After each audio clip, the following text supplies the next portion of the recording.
for generation. It's okay. Off your mind. It's okay. She off your mind. Like me. Chai!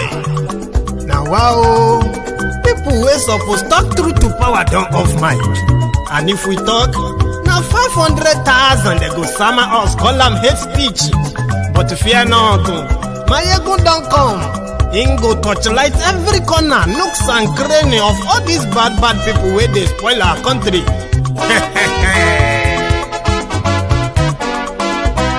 So my people make we loud, my ego don't come, my people make we shout, my ego don't come, my ego don't come, man of the masses, my ego don't come,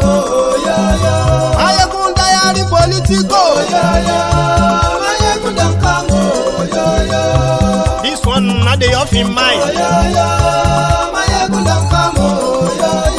And in the touchlight every corner. Okay, some people be they holla say they want the power. Them be promise us say we go get light and power. Them hustle sote they can't get the power. But now they know they do anything with the power. Every day, dollar just they get the higher power over naira. Still them talk say make we off mind. But thank God say my ego don't come. So my people make you ladder. My ego don't come. My people make we shout. My ego don't come. My ego don't come, man of the masses. My ego don't come. Political, this one not the off in mind. Person where they do evil, no one make person talk. Them say that my egun, that man too they talk. He too they talk. Say my egun diary, he they hot like pepper. But every day then they take money in bulk. Woman picking, they the street they hawk. Still them talk say make we no talk, but thank God say my ego don't come. So my people make you loud, my ego don't come, my people make you shout, my ego don't come, my ego don't come, man of the masses, my ego don't come, my ego diary political, my ego don't come. This man not the off in mind.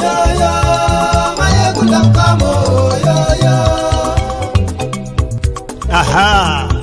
Now you not done here.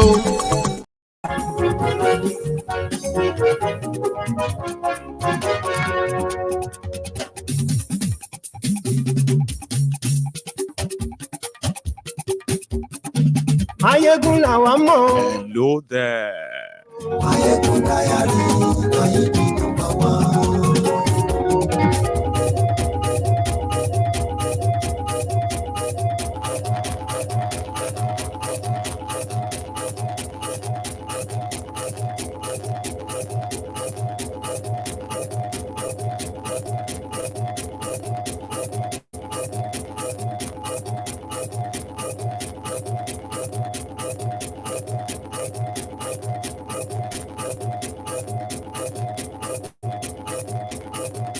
I don't read social media anymore. They abuse the hell out of me.